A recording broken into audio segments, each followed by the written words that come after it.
Hey everyone, Cassandra Brooks here, your AMIClubber.com spokesmodel, and I am bringing you a video to teach you how to fully customize a big shirt. Sometimes you get these shirts for free, whether it be a sporting game or wherever, and they're usually one size fits all. It's more like one size fits a guy. These never seem to be in girl sizes, so you either have the option of wearing it to bed or giving it away or throwing it away. But now I'm going to show you how to actually make it cute and wearable, and it's super easy and super fast.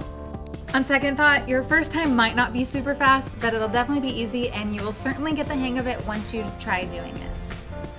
So the best way to dive into this is to seriously just dive in. You're not going to understand it completely by me showing you. You really have to do it. So go grab a t-shirt and do it alongside me. So we're first going to start with the sides. Now to do this, you actually need to put the t-shirt on. So I'm going to do that real quick. Once the t-shirt is on, you want to make sure it's centered. Once you feel like it's pretty accurate, you're going to just work your fingers in until you feel them snug against your body. And you are going to take the ruler and you're going to measure how much that is. Make sure the shirt is folded evenly in the front and back when you measure. Okay, so this is about 4.5 inches. So now I'm going to take the shirt off. Now take your ruler, and remember our measurement was 4.5. We're actually going to add 1 inch to that because that is going to give us this sexy little cutout on the side. So I'm going to measure to 5.5. And that's right here. I'm putting my finger there, and now I'm flipping the ruler sideways. That's just going to act as our guide. We don't want to cut past the ruler. And we're just going to take our scissors. We're going to cut triangles. And this is what it should look like when you're done cutting it. Take your shirt and you're going to want to separate these strings because some of them may still be connected by a little bit of thread, so just go ahead and yank on it and it should come undone. If it's connected by a lot of thread, you can use your scissors to cut it. So once they're all separated, you just want to give all of them an individual tug. This is going to round the edges and make it look a little more finished. Otherwise it just looks kind of like raggedy, but this way it looks cute and complete. So to tie it, it's probably better if you start at the bottom, that way you don't skip any. You just take it and you're going to tie it into a knot. And you just do that all the way up the shirt. Now we're going to want to measure where basically our armpit is. So take the ruler and start from the bottom of your arm. Go down a little bit, maybe 1/2 inch, because you want some, comfortable room to breathe. And you're going to measure that. Wow, this one is 4.5 inches as well. So now we're going to take it off, if we can get it off. So you're going to want to take your t-shirt and fold it in half again. But first we're going to cut off these sleeves. We don't need them.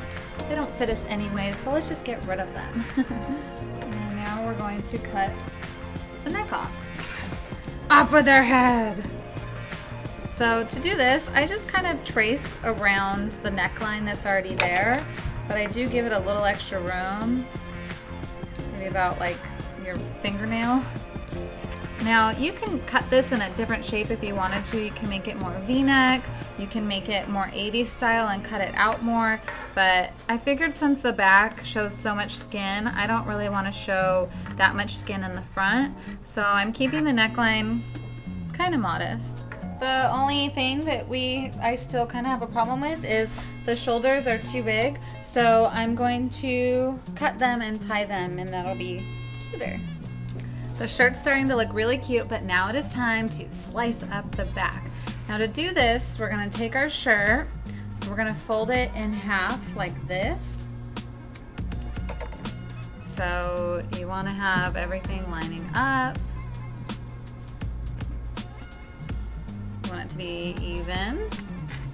Okay. Now the reason why you want only this part of the shirt, if you had it folded the other way, you would be slicing the front. You want to make sure that you're only working on the back of the shirt because that's where we are slicing. I want to still keep this section of the shirt that says playoffs, so I'm going to start slicing from there down. If you had something in the middle you wanted to keep or at the bottom, you just wouldn't slice up that part and you would slice up everything else around it. Just so happens that mine's at the top.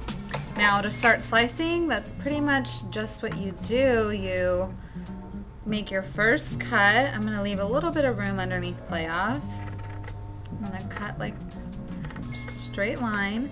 Now don't freak out if you can't cut in a straight line. It doesn't have to be exactly straight. Once you start pulling on the fabric like this, it's gonna curl up anyways, and you're not really gonna see the edge that you cut, how straight or not straight it is, so don't freak out. Now, I'm gonna make the width of all of these slices approximately the width of my pinky. So when you're starting out, you can kind of just put your pinky there and then cut next to it. Don't cut your pinky. And just keep cutting all the way. But I'm just gonna basically cut the whole entire back, and when I start to get to the bottom, I'm going to kind of bring it in angled a little bit. Now we're just going to do the same thing that we did to the sides. We're going to individually tug on each of these strings that we cut. Okay, last one. So this is what it looks like now, and it's kind of just saggy and boring in the back. So what we're gonna do is we're going to weave it. Now that may sound difficult, but it's not.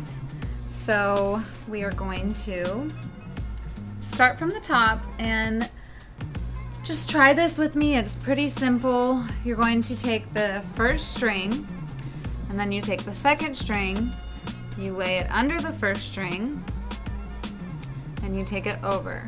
So now the first string is just at the top, and the second string has gone under and over. I'll do it again. So here's the first string. The second string is the one below it. Take it underneath, set this one down, and pull this one over. Okay? So now the string that you have in your hand is now the first string, and this one's the second one, the one right below it. So take that one, take it under and over, drop that one. Under, over, drop the one that was in your hand. Under, over, drop. You get it? And you just keep going. It's really simple once you try it. Under, over, drop. Under, over, drop. So here's what our finished product looks like. I think it's pretty darn cute. Now, obviously there's gonna be tons of variations on this. There's no really real wrong or right way to do it. If you wanted to, you could cut these ends off to make it more seamless. What I did on mine is I just actually tucked them into the shirt when I was wearing it, and you couldn't see them. That way, if you wash the shirt and it shrinks, or maybe you gain a little bit of weight, you actually have the option to untie them and retie them a little bit looser or tighter, whichever way you want. But if you do cut the strings off, you are committed. But anyways, this is what it looks like. I hope you liked it. If you have any questions, let me know down below and I'll try to answer them for you. But really, like I said before, you just have to try it and then you'll really get the hang of it and you'll be like, wow, that looks so much harder than it is. It's pretty simple. So thanks for watching. Go Clippers! I'll see you guys around.